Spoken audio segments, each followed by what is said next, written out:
हमारे चैनल की ऐसी वीडियो देखने के लिए हमें सब्सक्राइब कीजिए। ये कहानी सीतापुर गांव की है, जो एक हंसता खेलता गांव था, जहां बच्चों की खेलने की आवाजें, चिल्लाने की आवाजें आती रहती थी। लेकिन कहते हैं ना, हर गांव की एक कहानी होती है। इसी गांव में एक बेहद गरीब परिवार रहता था, जिनका जीवन संघर्ष से भरा हुआ था। पिताजी, आपने बोला था कि इस बार मुझे गर्मियों की छुट्टियों में पहाड़ों में घुमाने के लिए लेकर जाओगे। अरे हाँ बेटी, जहाँ तू जाना चाहती है हम वही अपनी रानी बिटिया को लेकर जाएंगे। और वहीं दूसरी तरफ सुहानी की माँ उसे कह रही थी, सुहानी, मैंने तुझे जितना पढ़ाना था पढ़ा दिया। अब तेरे पिता को तेरा पढ़ना अच्छा नहीं लगता। इस बार शायद वह तेरी शादी कर देंगे। ये बात सुनकर सुहानी की आंखों में आंसू आ गए और वह पास के मंदिर में जाकर भगवान से कहने लगी, हे भगवान, आगे पढ़ना चाहती हूँ, लेकिन पिताजी को मेरा पढ़ना अच्छा नहीं लगता। इसलिए भगवान, तू कुछ ऐसा कर कि मैं आगे पढ़ सकूं और अपनी माँ का नाम रोशन कर सकूं। मंदिर से वापस आकर सुहानी ने अपनी किताबें फटी हुई पाई। तभी सुहानी के पिता आकर कहने लगे, फिर से तुम्हारा रोना धोना शुरू हो गया। थक गया हूँ मैं तुम्हें ऐसे देखकर। बस अब बहुत हो गया। कल तुम्हें लड़के वाले देखने के लिए आ रहे हैं। तुम्हारा अब कोई नाटक नहीं चलेगा। कल सुबह तैयार रहना। अगली सुबह सुहानी की शादी के लिए कुछ लोग आए थे। उन्हें सुहानी पसंद आ जाती है। हमें लड़की पसंद है। आप बस शादी की तैयारी कीजिए। अब हम यहाँ से चलते हैं। कमरे में खड़ी सुहानी अपनी माँ से कह रही थी, माँ, मुझे नहीं करनी ये शादीशुदी। मैंने इतनी पढ़ाई शादी करने के लिए नहीं, आपका नाम रोशन करने के लिए की है। माँ, आप पिताजी से बात करिए ना। उन्हें बोलिए कि मुझे ये शादी नहीं करनी। तू तो जानती है मेरी बेटी, तेरे पिता ने जो बोल दिया वो पत्थर की लकीर है। अब मैं चाहते हुए भी कुछ नहीं कर सकती। अब तुझे ये शादी करनी पड़ेगी। कुछ समय बाद सुहानी की शादी सुनील से हो जाती है। सुहानी बहू, जाओ अपने कमरे में जाकर कपड़े बदल लो। सुनो, मैं बाहर किसी काम के लिए जा रहा हूँ। रात को आते वक्त शायद थोड़ा समय लग जाएगा। तुम अपना चुपचाप सो जाना। लेकिन आप जा कहाँ रहे हैं? तुम्हें वो जानने की जरूरत नहीं है। अरे, इतनी रात हो गई, अभी तक सुनील क्यों नहीं आए? ऐसा करती हूँ, बाहर जाकर देखती हूँ। सुहानी रात भर सुनील का इंतजार करती रही। तभी आधी रात को सुनील की आवाज आई। सुहानी बाहर देखने के लिए गई। उसने देखा सुनील बाहर गिरा पड़ा है। सुहानी जैसे तैसे करके सुनील को संभालती हुई उसने कमरे में लटाया। अगली सुबह सुहानी सुनील से कह रही थी, सुनील, आपको रात में बिल्कुल भी होश नहीं थी। आपने बहुत शराब पी रखी थी। सुहानी, तुम कौन होती हो मेरे बेटे से ऐसे बात करने वाली? जाओ, घर में पानी खत्म हो गया है, पास के कुएं में से भर लाओ। कुएं में से पानी भरती हुई सुहानी अपने घर की ओर जा रही थी कि तभी उसकी बचपन की सहेली मिली। सुहानी, तुम यहाँ कितने दिनों बाद देख रही हूँ मैं अपनी सहेली को। तुमने पढ़ाई छोड़ दी क्या? सुहानी ने अपना सब कुछ अपनी सहेली को बताया कि उसकी शादी कैसे हुई और उसके ससुराल वाले कैसे हैं। तभी उसकी सहेली कहने लगी, अगर तेरे ससुराल वाले तेरी बेइज्जती पर बेइज्जती करते हैं तो तू वापस अपने घर क्यों नहीं चली जाती? शायद तू सही कह रही है।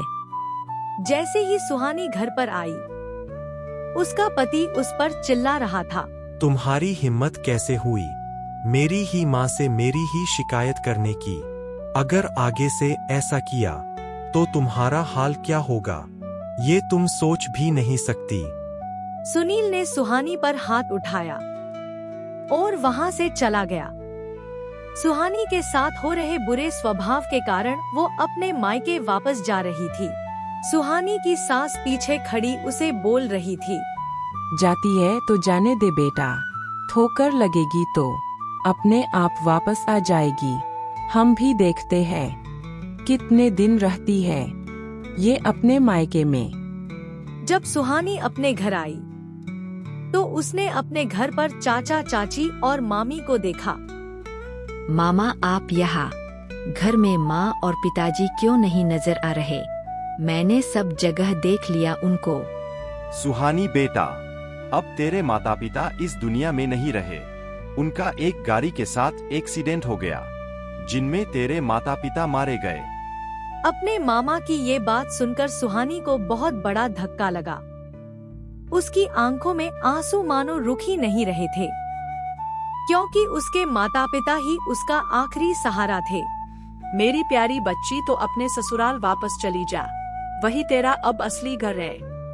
ये कहकर सभी रिश्तेदार वहाँ से चले जाते हैं। शायद चाची सही कह रही थी, मेरी किस्मत में वही घर लिखा है। अब मुझे अपनी सारी जिंदगी वही व्यतीत करनी होगी। सुहानी अपने ससुराल में हमेशा के लिए वापस आ गई। तभी उसकी सास अंदर से आकर कहने लगी, आ गई वापस, चल अंदर जाकर काम शुरू कर दे। अगर आगे से यूं मुंह उठा कर गई तो सोच लेना। अगली सुबह सुहानी अपने कमरे में खड़ी माँ की बातों को याद करके कह रही थी, जैसा मेरी माँ बचपन में मुझे सिखाया करती थी, मैं आज बिल्कुल वैसा ही करूँगी। अपनी सास का दिल जीत कर रहूंगी और अपनी सास को शिकायत का मौका नहीं दूंगी। सुहानी ने सबसे पहले रसोई घर का काम निपटाया। फिर वह पास के कुएं से पानी भरकर लाई और घर की साफ सफाई करने लगी। सुहानी जाओ, सबसे पहले कुएं में से पानी भर कर लाओ। माँ मैं सुबह ही जाकर पानी भर कर ले आई थी। तो ऐसा करो, रसोई घर का और आंगन का काम निपटा लो। माँ मैंने सारा काम कर दिया है, आप बेफिक्र रहिए। सुहानी की ये बात सुनकर उसकी सास ने उसे कुछ नहीं कहा और वे चुपचाप चली गई। ये देखकर सुहानी बहुत खुश थी। धीरे धीरे करके सुहानी ने अपने पति का दिल भी जीत लिया था। सुहानी को अब लग रहा था कि उसकी जीवन काफी आसान हो गई है, लेकिन ऐसा न था। एक दिन जब सभी मिलकर खाना खा रहे थे तो बाहर से कुछ लड़कों के चिल्लाने की आवाज आई। माँ आप यहीं बैठिए, मैं बाहर जाकर देखती हूँ। जैसे ही सुहानी बाहर देखने के लिए आई, उसने देखा कि कुछ लड़के जोर से चिल्ला रहे हैं। कौन हो आप सब लोग और मेरे घर के बाहर क्या कर रहे हो? निकल जाओ यहाँ से। हमें अंदर जाना है, ये हमारा घर है। तुम कौन होती हो हमें रोकने वाली? तभी अंदर से सुनील और उसकी माँ आ जाते हैं। सुहानी इन पर मत चिल्लाओ, ये तीनों सुनील के सगे भाई है। तो माँ क्या ये सब यही रहेंगे? अब सभी लोग एक ही घर में रहते थे, जहाँ सुहानी को 2 लोगों का खाना बनाना पड़ता था। अब वह काफी लोगों का बना रही थी। ऐसे समय बीतता गया। एक दिन जब सुहानी अपनी सास को जगाने के लिए गई, माँ उठ जाइए, खाना तैयार है। माँ उठिए ना। सुहानी की सास कोई जवाब नहीं दे रही थी। अरे मैं तो कोई जवाब ही नहीं दे रही। सुहानी ने जल्दी से अंदर से सुनील को बुलाया। सुनील दौड़ता हुआ आया। उसने अपनी माँ की सांसें चेक की। तभी सुनील जोर से रोने लग गया। सुहानी अब माँ इस दुनिया में नहीं है। उन्होंने अपनी आंखें हमेशा के लिए बंद कर ली है। ये बात सभी सुनील के भाई सुन लेते हैं। सुनील की माँ को गुजरे कुछ ही दिन हुए थे कि सुहानी कह रही थी, सुनील मैंने आज तक आपसे कुछ भी नहीं मांगा, लेकिन आज मांगती हूँ। अब इस घर को छोड़कर कहीं शहर में चलते हैं। अब हमें यहाँ नहीं रहना। सुहानी मैंने अपनी माँ को तो खो दिया, लेकिन अब तुम्हें नहीं खोना चाहता। इसलिए तुम जो कहोगी मैं वैसा ही करूंगा। इस तरह दोनों अपने घर को छोड़कर शहर में चले जाते हैं। अब सुहानी के घर में 2 नन्ही सी बेटियां हो चुकी थी, जो अपनी माँ से कह रही थी, माँ पिताजी कब आएंगे? वो मुझे सुबह बोल कर गए थे कि जब वह काम से आएंगे मेरे लिए ढेर सारे खिलौने लेकर आएंगे। हाँ मेरी प्यारी बेटियों, तुम्हारे पिता आते ही होंगे। सुहानी रात भर सुनील का इंतजार करती रही, लेकिन अभी तक सुनील घर नहीं आया था। रात के 2 बज चुके थे।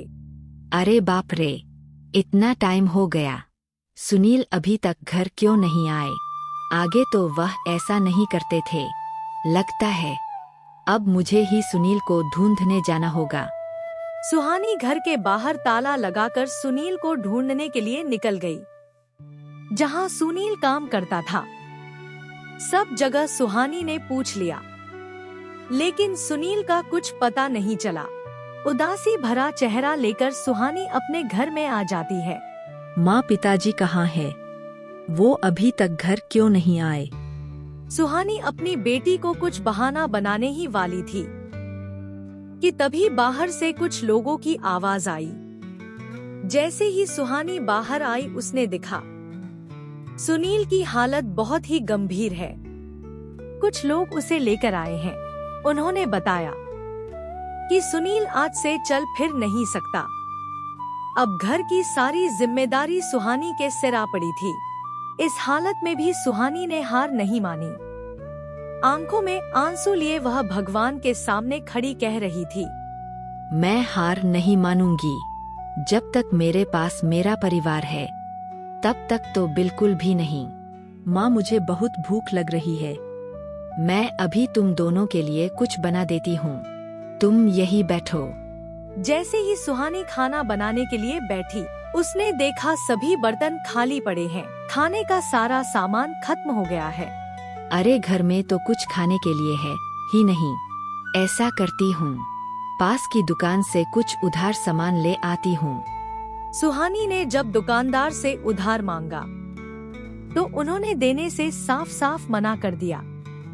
इस तरह एक रात सुहानी के पूरे परिवार को भूखा सोना पड़ा। ऐसे ही अगली सुबह, सुनील घर में खाने के लिए कुछ भी नहीं है। तुम्हारा अब ऐसी अवस्था में काम करना नामुमकिन है, इसलिए घर के गुजारे के लिए अब मुझे काम करना पड़ेगा। सुहानी तुम जो भी काम करना चाहो वो कर सकती हो, मैं तुम्हारे साथ हूँ। सुहानी ने कई जगहों पर काम पूछा, लेकिन वो असफल रही। किसी ने भी उसको काम नहीं दिया। तभी सुहानी को अपनी माँ की बात याद आई। माँ कहती थी ना, कोई भी काम छोटा बड़ा नहीं होता। अगर आपको एक कामवाली की जरूरत है तो मुझे रख लीजिए, मुझे काम की बहुत जरूरत है। मैं आपका हर एक काम कर दूंगी और शिकायत का मौका नहीं दूंगी। तभी उस औरत को सुहानी की आंखों में आंसू देखकर तरस आ जाता है। अरे तुम्हें रोने की कोई जरूरत नहीं है, मुझे कामवाली की जरूरत है और तुम कल से मेरे घर आ जाना। ये सुनकर सुहानी बहुत खुश हुई। सुहानी ने उस औरत का बहुत बहुत धन्यवाद किया। घर आकर सुहानी ने अपने काम के बारे में सबको बताया। ये जानकर सभी बहुत खुश हुए। अगले दिन सुहानी अपने काम के लिए निकल गई थी, जहां उसे काम करने जाना था। वो रास्ता काफी दूर था। तभी सुहानी की नजर एक रिक्शे वाले पर पड़ी। उसके पास इतने पैसे नहीं थे कि वो रिक्शा में बैठकर जा सके, इसलिए वो जैसे तैसे करके अपने काम के स्थान पर पहुंच गई। आ गई सुहानी, सबसे पहले तुम घर की थोड़ी साफ सफाई कर दो। अगर तुम्हें कुछ समझ न आए तो मुझसे पूछ लेना। सुहानी ने सबसे पहले घर की साफ सफाई की और जब वह रसोई घर में आई तो उसकी नजर मेज पर रखे खाने पर पड़ी। 1.5 दिन से सुहानी ने कुछ खाया नहीं था, इसलिए वे भूखी थी। फिर सुहानी ने बर्तन धोने शुरू कर दिए। कुछ कपड़े जो उसने मैले देखे, फिर उसे धो दिए। मालकिन, मैंने घर का सारा काम कर दिया है और जो बाथरूम में मैले कपड़े पड़े थे वो भी मैंने धो दिए हैं। सुहानी, तुम मुझे मालकिन नहीं, सुमन भाभी बोल सकती हो। और हाँ, अब तुम घर जा सकती हो। घर वापस लौटते समय सुहानी को काफी रात हो गई थी। सुहानी, ऐसे क्या देख रही हो? मैं इतना भी लाचार नहीं हूँ कि अपनी बेटियों को एक वक्त का खाना ना दे सकूं। मेरे पास कुछ पैसे थे जिसमें से मैंने अपनी बच्चियों के लिए ये खाना बनवाया। अगले दिन सुमन सुहानी को बोल रही थी, सुहानी, आज हम दोनों मिलकर पहले सब्जियां काट देते हैं, उसके बाद आगे का काम करेंगे। दोनों बैठकर सब्जियां काटने लगी। बातों ही बातों में जब सुमन को सुहानी के परिवार का पता चला तो उसे सुहानी पर बहुत तरस आया कि बचपन में कैसे उसकी पढ़ाई उससे छीन ली गई थी और उसकी शादी कर दी गई। गरीब होने के बावजूद वो इतना खुश रहती है। ये देखकर सुमन को बहुत अच्छा लगा। सुहानी, तुम ये काम खत्म करो, मैं कुछ देर तक आती हूँ। सुमन ने सुहानी के घर के लिए और बच्चियों के लिए कुछ कपड़े निकाले और कुछ खाने का सामान। काम खत्म होने के बाद जब सुहानी अपने घर की ओर जा रही थी तो पीछे से सुमन ने उसे आवाज दी और कहा, सुहानी, ये कपड़े और ये कुछ खाने का सामान मैंने तुम्हारे घर के लिए निकाला है, इसे ले जाओ। ये सब सामान देखकर सुहानी बहुत खुश हुई। ऐसे ही जब सुहानी घर पहुंची तो उसकी बच्चियां अपने नए कपड़े देखकर बहुत खुश हुई। अरे वाह सुहानी, तुम्हारी मालकिन तो बहुत अच्छी है। देखो तो दीपू और मुन्नी नए कपड़े देखकर कितनी खुश है। काश ये खुशी में भी उनको दे सकता। अब सुहानी का परिवार 2 वक्त की रोटी खा रहा था। उसकी वजह केवल सुमन ही थी। सुहानी ने हाथ जोड़कर सुमन का धन्यवाद किया। सुमन भाभी, आपका बहुत बहुत धन्यवाद। आज आपकी वजह से ही मेरे बच्चे 2 वक्त की रोटी खा रहे हैं। अगर उस दिन आप मेरा साथ नहीं देती तो शायद आज हम सब जिंदा नहीं होते। सुहानी, मैंने तुम्हारा कोई साथ नहीं दिया। तुमने जो मेहनत की है बस उसी का फल तुझे मिला है और तुम बहुत मेहनती और बहादुर लड़की हो। फिर एक दिन अचानक से सुनील को बहुत तेज बुखार चढ़ गया। अरे बाप रे, इनका बुखार तो दिन प्रतिदिन बढ़ता ही जा रहा है। अब सुहानी 2 कश्ती पर सवार हो गई थी। एक तरफ उसे अपने काम पर जाना पड़ता था तो वहीं दूसरी तरफ उसे सुनील की देखभाल करनी पड़ती थी। सुनील की बिगड़ती हालत को देखकर सुहानी अंदर ही अंदर टूटती जा रही थी, लेकिन उसने सुनील की देखभाल में कोई भी कमी नहीं छोड़ी। हे भगवान, सुनील को बिल्कुल ठीक कर दीजिए। अब उनके अलावा मेरा इस दुनिया में कोई नहीं है। अच्छा हुआ सुहानी तुम अभी तक घर नहीं गई। वो मुझे बताना था कि कल हमारे घर में एक छोटा सा प्रोग्राम है। कल तुम कैसे भी करके जल्दी आ जाना। मैं जानती हूँ तुम ये काम संभाल लोगी। ये सुनकर सुहानी बहुत उदास हुई क्योंकि घर में सुनील की हालत ठीक नहीं थी। उसका जल्दी आना काफी मुश्किल था, लेकिन उसने सुमन को कुछ नहीं कहा। जब उदास होती हुई सुहानी घर पर आई तो उसने देखा सुनील बैठा हुआ है। अरे आप ऐसे क्यों बैठे हो? आराम से लेट जाइए। पहले से आपकी तबीयत ठीक नहीं है। सुहानी, अब तुम मेरी चिंता मत करो। मुझे पहले से बेहतर महसूस हो रहा है। लेकिन तुम उदास क्यों लग रही हो? कुछ नहीं, बस मुझे कल सुमन भाभी ने जल्दी बुलाया है। उनके घर में कल कुछ प्रोग्राम है, लेकिन आपको यूं अकेला छोड़कर मैं नहीं जा सकती। आपकी तबीयत ठीक नहीं है। सुहानी, मैं जानता हूँ कि तुम मेरी बहुत चिंता करती हो, लेकिन जहाँ तुम काम करती हो उन्होंने हमारे घर के लिए बहुत कुछ किया है। तुम बेफिक्र होकर कल काम पर जाना। मैं अब ठीक हूँ। सुनील की बात सुहानी मान जाती है। ऐसे ही रात को अचानक से सुहानी की आंख खुल गई। वो एकदम से घबराने लगी। हे भगवान, ये मुझे क्या हो रहा है? इतनी बेचैनी क्यों हो रही है? ऐसी घबराहट तो मुझे आज तक नहीं हुई। ये जानकर कि कल उसे जल्दी जाना है तो वह सो जाती है। अगले दिन सुहानी जल्दी उठी। उसने अपने घर का सारा काम कर दिया। पहले घर की साफ सफाई की, रसोई घर का काम खत्म किया। देखो, मैं काम पर जा रही हूँ। घर में कोई शरारत मत करना, और हाँ, अपने पिताजी को तंग मत करना। वह जो भी मांगे उन्हें दे देना। ये कहकर सुहानी वहाँ से चली जाती है। बाहर खड़ी सुमन सुहानी का इंतजार कर रही थी। जैसे ही सुहानी आई, सुमन कहने लगी, आ गई सुहानी, मैं तुम्हारी ही प्रतीक्षा कर रही थी। चलो अंदर, मैं तुम्हें आज का काम समझा देती हूँ। सुमन सुहानी को काम समझाने के लिए रसोई घर में खड़ी थी। सुहानी, तुम जो इन्हें देख रही हो, ये रामू काका है। आज काम में रामू काका तुम्हारी मदद कर देंगे, ताजो तुम्हें ज्यादा दिक्कत न हो। खाने में क्या क्या बनाना है, ये सब कुछ सुमन ने सुहानी को समझा दिया था। भाभी, आप चिंता मत कीजिए, मैं आपका सारा काम कर दूंगी। आप बेफिक्र रहिए। सुहानी ने जल्दी से रोटियां बेलनी शुरू कर दी। एक तरफ उसने सब्जी कुकर पर चढ़ाई हुई थी। उसने अपनी भाभी के मनपसंदी मालपुआ बनाए थे, जो उन्हें बेहद पसंद थे। सारा खाना बनने के बाद अंत में सुहानी ने हलवा बनाया। ऐसे काम करते करते शाम के 5 बज चुके थे। सुहानी, तुम्हारा बहुत बहुत धन्यवाद। आज तुम्हारी वजह से सारा काम हो गया। अगर आज तुम जल्दी नहीं आती तो शायद आज ये नहीं हो पाता। और हाँ, ये पैसे रखो।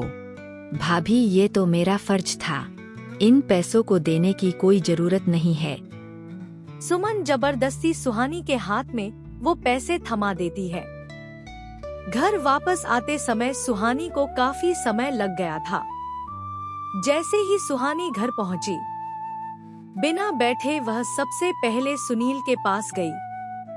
मेरे पीछे तुम दोनों ने अपने पिता को तंग तो नहीं किया? नहीं माँ, आप जब से गई है तब से हम यहीं बैठे हैं। पिताजी सुबह से सो रहे हैं। ना तो वह हमारे साथ खेले हैं और ना हमारे साथ उन्होंने बातें की है। ये सुनकर सुहानी को थोड़ा अजीब सा लगा। वह दौड़ती हुई सुनील के पास गई। सुनील, जल्दी से उठिए। आपने कहा था, इसलिए मैं गई थी। उठिए ना सुनील। सुहानी ने सुनील को उठाने की बहुत कोशिश की, लेकिन वह नहीं उठ रहा था। सुहानी ने सुनील की सांस देखी। अचानक से सुहानी की दुनिया हिल गई। सुनील ने अपनी सांसें हमेशा के लिए बंद कर ली। माँ, क्या हुआ? आप रो क्यों रही है? और पिताजी को क्या हुआ है? अब तुम्हारे पिता इस दुनिया में नहीं रहे। वो हम तीनों को छोड़कर चले गए हैं। सुहानी अब अकेली पड़ गई थी। तीनों की दुनिया मानो हिल ही गई हो। अब सुहानी जी तो रही थी, लेकिन अपनी बेटियों के लिए। शर्मा जी के परिवार में उनकी बेटी को देखने के लिए कुछ लोग आए थे, जिन्हें रिया अब पसंद आ गई थी। हमें आपकी बेटी पसंद है। आप शादी की तैयारी शुरू कर दीजिए। ये कहने की बाद वो वहाँ से चले जाते हैं। तभी रिया अपनी माँ से कहती है, माँ, अब तो आप खुश है। आप मुझसे नाराज तो नहीं है ना? हाँ मेरी बेटी, मैं बहुत खुश हूँ कि तेरा रिश्ता एक बहुत बड़े घर में तय हो गया है। अब तेरी शादी एक बड़े अमीर खानदान में होगी, जहाँ तेरे पास गाड़ियाँ, पैसा, सब कुछ होगा। सरोजनी अपनी बेटी से ये सब कुछ कह ही रही थी कि तभी पीछे से उसकी सौतेली बेटी राधिका आ जाती है। उसे देखकर सरोजनी गुस्से से कहती है, तू क्या हमारी ये बातें सुन रही है? अपनी गंदी नजर तू मेरी बेटी पर मत लगा देना। चल जा यहाँ से। ये सुनकर राधिका को बहुत बुरा लगा। लेकिन उसे लगा कि शायद उसके पिता उसके लिए कुछ कहेंगे, लेकिन ऐसा नहीं था। सुना नहीं तुमने मेरी पत्नी ने क्या कहा? जाओ यहाँ से और सबके लिए कुछ मीठा खाने के लिए बना दो। रसोई घर में खड़ी राधिका अपनी किस्मत पर रो रही थी। माँ तू मुझे क्यों छोड़कर चली गई? तेरे जाने के बाद मैं अकेली पड़ गई हूँ। पिताजी तो अब मुझसे अच्छी से बात तक नहीं करते। क्या मैं सारी उम्र ऐसे ही प्यार के लिए तड़पती रहूंगी? पिताजी अब मुझे शादी के लिए बहुत सारी शॉपिंग करनी है, इसलिए आप मुझे पैसे दे दीजिए। अरे हाँ हाँ, अभी देता हूँ। पहले ये तू हलवा तो खत्म कर। तभी वहीं पर खड़ी राधिका भी अपने पिता से कुछ पैसे मांगती है। पिताजी क्या आप मुझे भी कुछ पैसे दे देंगे? वो मुझे। अरे वाह राधिका, अब जो मुझे करना है तू भी बिल्कुल वैसे ही करेगी। पिताजी इसे एक पैसा भी देने की कोई जरूरत नहीं है। मैं जानती हूँ ये पैसे कहाँ खर्च करती है। रिया राधिका की बहुत बेइज्जती करती है। आंखों में आंसू लिए राधिका वहां से चली जाती है। ऐसे समय बीतते बीतते रिया की शादी का दिन आ गया था। घर में फंक्शन चल रहा था, तो वही राधिका भी उस फंक्शन में शामिल होने जा रही थी कि उसकी सौतेली माँ उससे कहने लगी, तू क्या वहां जा रही है? जाकर घर में कोई काम कर ले।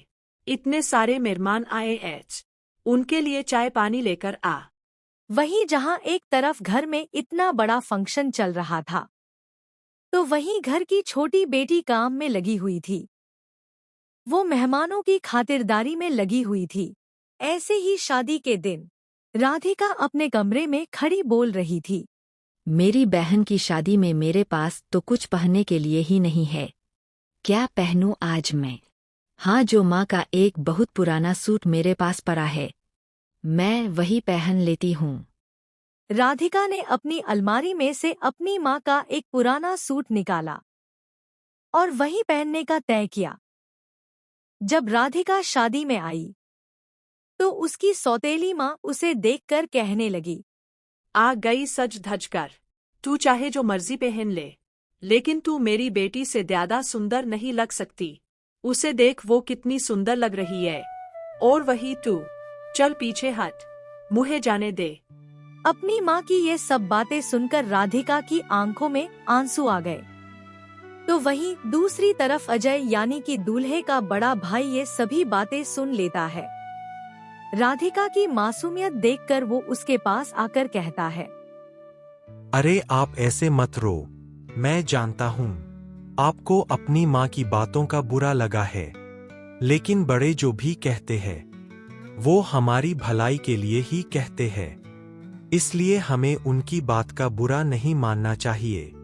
अजय की बातें सुनकर राधिका रोना बंद कर देती है और कुछ अच्छी बातें सुनकर राधिका मुस्कुराने लगती है। शादी करके रिया पहली बार अपने ससुराल में जाती है, जहां उसके स्वागत के लिए उसके ससुर हाथ में थाली लिए खड़े थे। आओ बहू, तुम्हारा इस घर में स्वागत है। इस घर को खुशियों से भर दो। और हाँ, मैं तुम्हें तुम्हारे देवरों से मिलवा देता हूँ। ये जो मेरे पास खड़ा है, ये घर का बड़ा बेटा अजय है। अब तुम सोच रही होगी कि इसकी शादी पहले क्यों नहीं हुई, क्योंकि इसे जल्दी कोई लड़की पसंद नहीं आती।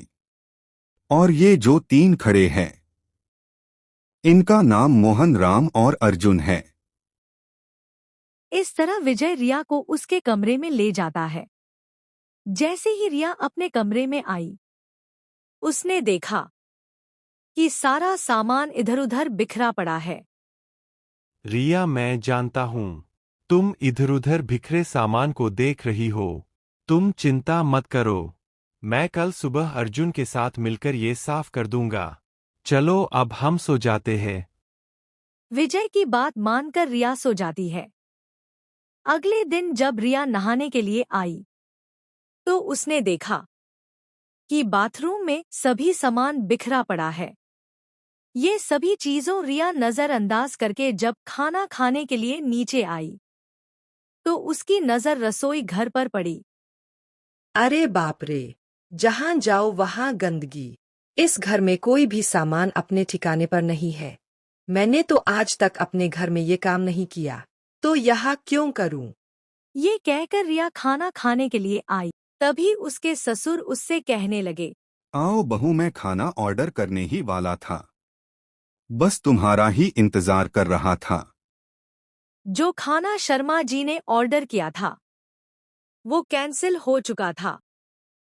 विजय, जो खाना आज हमने ऑर्डर किया था वो गलत पते पर चला गया, इसलिए आज डिलीवरी कैंसिल हो गई। तो अब क्या करे? कोई बात नहीं पिताजी, शायद आज बाहर से खाना इसलिए नहीं आया क्योंकि आज आपको अपनी बहू के हाथ का खाना नसीब होगा। क्यों रिया, मैंने सही कहा ना? जी, मैं अभी बना देती है अब सबके लिए खाना। अरे मुझे तो कुछ बनाना ही नहीं आता, मैं क्या करूं? हाँ, माँ को फोन करके पूछ लेती हूँ। रिया ने अपनी माँ से बात करके कुछ खाना बनाना सीख लिया था। जब वो खाना बनाने ही वाली थी तभी उसके दोनों देवर राम और अर्जुन आ जाते हैं और रिया से कहते हैं, रिया भाभी, हम दोनों आपकी मदद कर देते हैं, आप हमें काम बता दीजिए। तू तो रहने ही दे अर्जुन, तू काम कम करेगा और बढ़ाएगा ज्यादा। रिया के देवर ये बातें कर ही रहे थे कि तभी रिया मन ही मन कहने लगी, अच्छा है, ये दोनों आ गए। रामू को गंदे बर्तन धोने के लिए दे देती हूँ और अर्जुन को कपड़े। ठीक है, अगर तुम लोगों को मेरी मदद ही करनी है तो ऐसा करो। राम, तुम ये बर्तन धो देना और अर्जुन, ऊपर कुछ कपड़े पड़े हैं, तुम उसे देख लो। इस तरह रिया ने अपना आधा काम तो अपने देवर को सौंप दिया था और कुछ काम उसने आप कर लिया था। इस तरह रिया ने जैसे तैसे करके सबके लिए कुछ खाना बना दिया था। काम करके जब रिया कुछ समय के लिए बैठी ही थी तभी उसका देवर अर्जुन आकर उससे कहने लगा, भाभी, वो मेरे कुछ दोस्त घर पे आ रहे हैं, आप उनके लिए कुछ चाय पानी बना देना। ये कहकर अर्जुन वहां से चला जाता है। जब रिया रसोई घर में आई तो कहने लगी, ये बर्तन अभी तो मैंने साफ करवाए थे, फिर से गंदे कैसे हो गए? इस घर ने तो मुझे नौकरानी बना दिया, कभी खाना बनाओ और कभी चाय। अगले सुबह रिया अपने कमरे में सो रही थी कि तभी उसे नीचे से आवाज आई। यह देखने के लिए वो नीचे गई। बहू, मुझे माफ करना, मैंने तुम्हें सुबह सुबह जगा दिया, मुझे अभी जल्दी जाना है। क्या तुम मुझे खाना पैक करके दे दोगी? रिया बिना कुछ बोले चुपचाप अपने ससुर के लिए सुबह सुबह नाश्ता बना रही थी। अपने ससुर को खाना देने के बाद रिया अपने कमरे में सोने ही जा रही थी कि तभी अजय आकर कहने लगा, मुझे ऑफिस आज जल्दी जाना है, क्या आप मेरे लिए एक चाय का कप बना दोगी? रिया चुपचाप सर हिलाकर वहां से चाय बनाने के लिए निकल गई। दोपहर का तो ठीक था, अब ये लोग तो मुझे सुबह भी सोने नहीं देते। रिया ने अपनी माँ को फोन करके ये सभी बातें उनको बताई। ये सुनकर रिया यानी कि सरला ने जो सोचा था उसके बिल्कुल उल्टा हुआ। कहाँ उसने सोचा था कि उसकी बेटी के घर में नौकर चाकर होंगे। सरला अब सोच रही थी कि कैसे वो अपनी बेटी की मुश्किल दूर कर सकती है। तभी वहां पर राधिका आ जाती है। माँ, आज रात के खाने में क्या बनाना है? राधिका को देखकर सरला को एक बहुत अच्छा आइडिया आ गया था। राधिका का जब अपने कमरे में आराम कर रही थी तभी सरला उसके कमरे में आई। चल जल्दी से तैयार हो, तुझे रिया के ससुराल में कुछ दिन रहने के लिए जाना है। इस तरह सरला राधिका को रिया के ससुराल में ले आती है। वो अचानक से ऐसे आना हुआ कि राधिका को रिया की बहुत याद आ रही थी, इसलिए मैंने सोचा कुछ दिन राधिका यहाँ रह लेगी। हाँ हाँ, जरूर। राधिका जितने दिन यहाँ रहना चाहती है वो रह सकती है। माँ, आप इसे यहाँ क्यों लेकर आई है? ये तो मेरी मुश्किल और बढ़ा देगी। मैं जानती हूँ तुझे यहाँ बहुत काम करना पड़ता है, इसलिए मैं इस नौकरानी को यहाँ लेकर आई हूँ। अब जो काम तू यहाँ करती थी, अब वो इससे करवाना। रिया अपनी माँ की ये बात सुनकर बहुत खुश हुई। तो वहीं दूसरी तरफ राधिका को रहने के लिए घर में एक छोटा सा कमरा मिल गया था। राधिका के कमरे में आकर रिया कहने लगी, यहाँ आकर ज्यादा खुश होने की कोई जरूरत नहीं है। सुबह उठते ही अपने काम पर लग जाना। जिन लोगों को चाय चाहिए उन्हें चाय दे देना और सबके लिए नाश्ता याद से बना देना। ऐसी ही अगली सुबह राधिका जल्दी उठ गई थी। इतने बड़े घर में मुझे तो ये पता ही नहीं कि रसोई घर कहाँ पर है। क्या करूं अब मैं? तभी पीछे से अजय आ जाता है। क्या हुआ, तुम इतनी परेशान क्यों लग रही हो?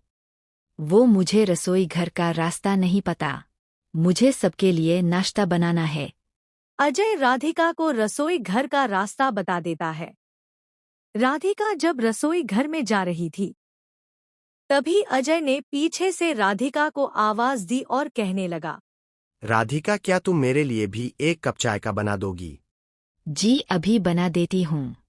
राधिका जब रसोई घर में आई तो उसने देखा कि सारा सामान बिखरा पड़ा है। सबसे पहले उसने सभी सामान को सही जगह पर रखा और अजय के लिए उसने चाय बनाकर उसे दे दी और फिर खाना बनाना शुरू कर दिया। सबसे पहले उसने सब्जी काटी और फिर रोटी बनाने के लिए लग गई। खाना खाने के लिए जब सभी लोग डाइनिंग टेबल पर आए तो रिया के ससुर ने टेबल पर रखे इतने सारे खाने को देखकर कहा, अरे वाह, आज तो रिया बहू ने इतना सारा खाना पहले ही बना दिया। पिताजी जल्दी से खाना शुरू कर देते हैं। मुझसे तो अब रहा ही नहीं जा रहा। जब सभी लोगों ने खाना शुरू किया तो वाकई ही सबको खाना बहुत अच्छा लगा।